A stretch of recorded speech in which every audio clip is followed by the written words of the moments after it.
میں دعوے سے کہتا ہوں کہ آپ میں سے جن لوگوں کے گھروں میں بلیاں نہیں ہیں تو اس ویڈیو کو دیکھنے کے بعد آپ بھی اپنے گھروں میں بلیاں لے آئیں گے۔ حضرت محمد صلی اللہ علیہ وآلہ وسلم بلیوں کے متعلق ایک پراسرار سچائی جانتے تھے۔ اس سچائی کو اس ویڈیو میں ہم جانیں گے۔ لیکن کیا آپ نے کبھی اس مخلوق کے عجیب و غریب طرز عمل کے بارے میں سوچا ہے کہ بلیوں میں بلا کی مہارت ہوتی ہے؟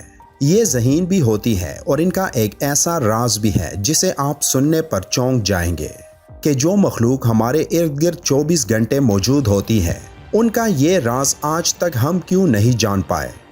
اس ویڈیو میں ہم بلیوں کے متعلق کئی گہرے راز جانیں گے اور یہ جانیں گے کہ بلیوں کو حضرت آدم علیہ السلام کی پیدائش کے فوراً بعد کیوں پیدا کیا گیا۔ تو اگر آپ جاننے کے لیے تیار ہیں تو شروع کرتے ہیں۔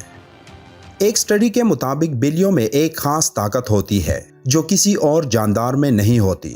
خاص طور پر بلیوں کے متعلق وہ باتیں جو ہمیں حضرت محمد صلی اللہ علیہ وآلہ وسلم نے بتائی ہیں، اور آپ صلی اللہ علیہ وآلہ وسلم کی کئی باتیں اتنی دلچسپ ہیں کہ سائنسدان ان باتوں کی بنا پر بلیوں میں نئی اور حیرت انگیز خصوصیات کو ڈھونڈ پائے ہیں۔ آج کے دور میں سامنے آنے والی یہ باتیں آج سے 1400 سال پہلے آپ صلی اللہ علیہ وآلہ وسلم نے بتائی اور جنہیں آج سائنس درست ثابت کر رہا ہے۔ اسلامی تعلیمات کے مطابق حضرت آدم علیہ السلام کے بعد 2 جانداروں کو اللہ نے پیدا فرمایا، ایک سانپ اور دوسری بلی۔ سانپ کے برعکس بلی میں اللہ نے کچھ پراسرار خصوصیات رکھی ہیں جن کی وجہ سے ایک انسان اس سے لاتعداد فائدے حاصل کر سکتا ہے۔ سائنسی اعتبار سے گھر میں بلی پالنے کا ایک بڑا فائدہ ہے، وہ یہ کہ بلیوں کو انسانی لمس بے حد پسند ہوتا ہے اور انسان بھی اس سے محظوظ ہوتا ہے۔ ماہرین کے مطابق بلی کے لمس میں اللہ نے ڈپریشن کے مرض کا علاج رکھا ہے۔ اس کے بالوں میں خاص قسم کے بیکٹیریاز پائے جاتے ہیں جو انسانی جسم میں ڈپریشن کو کم کرنے میں مدد دیتے ہیں۔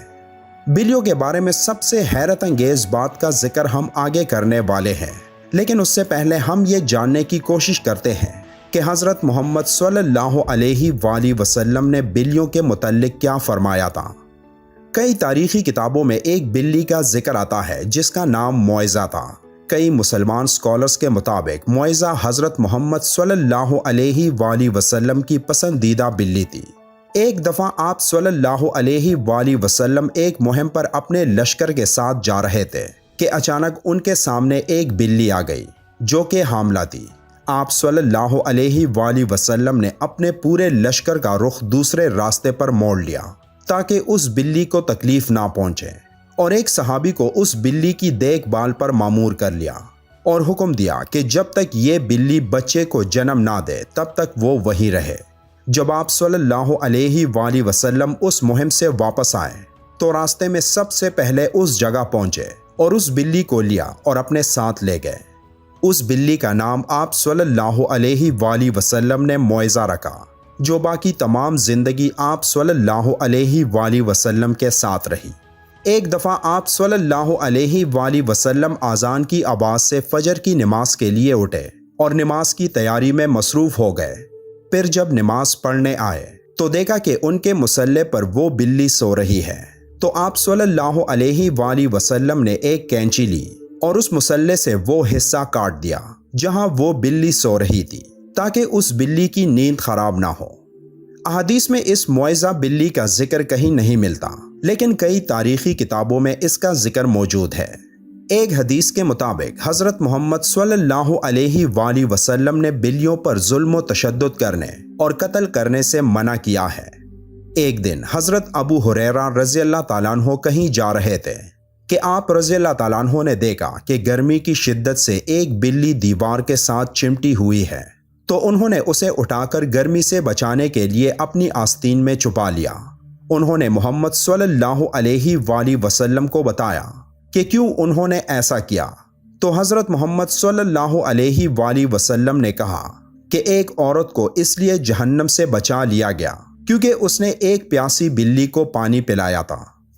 سیدنا عبداللہ بن عمر رضی اللہ تعالیٰ عنہ فرماتے ہیں کہ رسول اللہ صلی اللہ علیہ وآلہ وسلم نے فرمایا، ایک عورت کو بلی کی وجہ سے عذاب ہوا، اس نے بلی کو قید کر کے رکھا یہاں تک کہ وہ مر گئی، پھر اسی بلی کی وجہ سے وہ جہنم میں گئی۔ جب اس نے بلی کو قید میں رکھا تو نہ کھانا دیا، نہ پانی، اور نہ ہی اسے آزاد کیا تاکہ وہ خود کیڑے مکوڑے کھا کر گزارا کر لیتی، یعنی اس نے بلی کو تڑپا تڑپا کے مارا تھا، اس لیے وہ جہنم میں گئی۔ ایک حدیث مبارکہ ہے کہ ایک عورت نے حضرت عائشہ رضی اللہ تعالیٰ عنہ کو کھانا بھیجا تو وہ نماز پڑھ رہی تھی۔ اس عورت نے کھانا وہیں رکھ دیا تو ایک بلی آئی اور آ کر اس میں سے کھا گئی۔ حضرت عائشہ رضی اللہ تعالیٰ عنہ نے نماز کے بعد اسی جگہ سے وہ کھانا کھایا جہاں سے بلی نے کھایا تھا، اور فرمایا بلا شبہ رسول کریم صلی اللہ علیہ وآلہ وسلم کا فرمان ہے کہ بلی پلید اور نجس نہیں بلکہ یہ تو تم پر آنے جانے والیاں ہیں۔ حضرت عائشہ رضی اللہ تعالیٰ عنہ بیان کرتی ہیں کہ میں نے رسول کریم صلی اللہ علیہ وآلہ وسلم کو بلی کے بچے ہوئے پانی سے وضو کرتے ہوئے دیکھا ہے۔ آپ صلی اللہ علیہ وآلہ وسلم نے فرمایا کہ ایک بلی کا منہ تمام حیوان میں صاف ستھرا ہوتا ہے۔ آپ نے دیکھا ہوگا کہ بلیاں ہمیشہ خود کو صاف ستھرا رکھتی ہیں، یہ زیادہ تر خود کو صاف پانی سے گیلا کرتی ہیں، اور یہی وجہ ہے کہ ان میں بیماریاں بہت کم ہوتی ہیں۔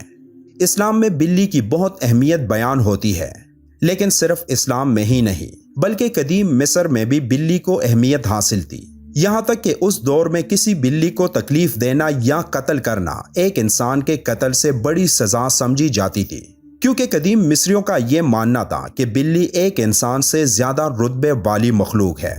یہی وجہ تھی کہ اس دور میں کوئی بلی مر جاتی تو اسے بھی فرعونوں کی طرح حنوط کیا جاتا تھا۔ اسلام میں تمام جانداروں کے ساتھ اچھا سلوک دینے پر زور دیا گیا ہے، لیکن بلی کی اہمیت اس وجہ سے زیادہ ہے کہ بلی میں اللہ نے ایک خاص طاقت پوشیدہ رکھی ہے۔ ایک جگہ پڑھنے کو ملا کہ ایک دفعہ حضرت ابو بکر صدیق رضی اللہ تعالیٰ عنہ کو پورے بدن میں شدید تکلیف ہوئی اور وہ صحیح طور پر کھڑے بھی نہ ہو پاتے۔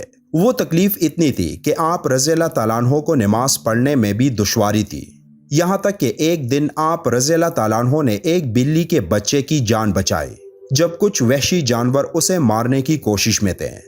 آپ رضی اللہ تعالیٰ عنہ فرماتے ہیں کہ وہ بلی کا بچہ ان کے پاس تھا اور کچھ دنوں میں ان کے جسم کا پورا درد غائب ہو گیا، اور پھر ایک دن اس بلی کی ماں اس کو ڈھونڈتی ہوئی آئی اور اسے اپنے ساتھ لے گئی۔ آپ رضی اللہ تعالیٰ عنہ فرماتے ہیں کہ اس دن کے بعد ان کو درد نہیں ہوا۔ آپ نے یہ واقعہ فرماتے ہوئے کہا کہ اس رات حضرت محمد صلی اللہ علیہ وآلہ وسلم ان کے خواب میں آئے اور فرمانے لگے کہ اے ابو بکر، تمہاری تکلیف کو دور کرنے کے لیے اللہ نے آپ کے پاس ایک بلی کو بھیجا جس کی وجہ سے آپ کے جسم کا درد ٹھیک ہو گیا۔ جن لوگوں نے گھروں میں بلیاں پال رکھی ہوتی ہے تو انہیں یہ معلوم ہوگا کہ بلیاں کبھی کبھی نیند میں ایک عجیب آواز نکالتی ہیں۔ ماہرین کے مطابق بلی کی اس آواز کی فریکوینسی 20 سے 140 ہرٹز تک ہوتی ہے، اور بلی کی آوازوں کی یہ فریکوینسی ایک انسانی صحت کے لیے نہایت مفید ثابت ہوتی ہے۔ آج کی ٹیکنالوجی کے پیچھے بھاگنے والے لوگوں کو بلی کے جسم میں موجود انرجی اور طاقت کا علم نہیں، لیکن قدیم زمانے کے لوگ بلیوں کی ان خصوصیات سے واقف تھے، اور یہی وجہ تھی کہ وہ لوگ بلیوں کو خود سے دور نہیں رکھتے تھے۔ فرانس میں کی گئی ایک تحقیق کے مطابق یہ معلوم ہوا ہے کہ ایک بلی کی آوازیں ایک انسان کے جسم میں تھکاوٹ اور سستی کو دور کرتے ہیں۔ یہ بھی کہا گیا کہ ایک بلی کے قریب رہنے سے جسم کے زخموں میں انفیکشن کا خطرہ کم ہوتا ہے اور وہ زخم بھی جلد ٹھیک ہو جاتے ہیں، اور بلیوں کے ان پراسرار آوازوں کی فریکوینسی سے ہارٹ اٹیک کا خطرہ بھی کم ہو جاتا ہے۔ بلی ایک پالتو جانور ہے، جیسا کہ پہلے احادیث مبارکہ میں بیان کر چکے ہیں کہ نبی کریم صلی اللہ علیہ وآلہ وسلم نے اس کے بارے میں فرمایا کہ یہ پلید نہیں بلکہ یہ تو گھر میں چکر لگانے والوں میں سے ہے۔ تو بلی کی تمام تر قباحتوں کے باوجود رسول اکرم صلی اللہ علیہ وآلہ وسلم نے اس کے ساتھ نرمی کا اظہار فرمایا ہے۔ اگر کوئی بلی خونخوار ہو اور گھر کا نقصان کرتی ہے تو اسے مارنے کی بجائے پکڑ کر کسی دور دراز علاقے میں چھوڑ دیا جائے تاکہ وہ اپنا ٹھکانہ بدل لے، لیکن اسے قتل کرنے کی اجازت نہیں دی جا سکتی اور نہ ہی تکلیف دینے کی۔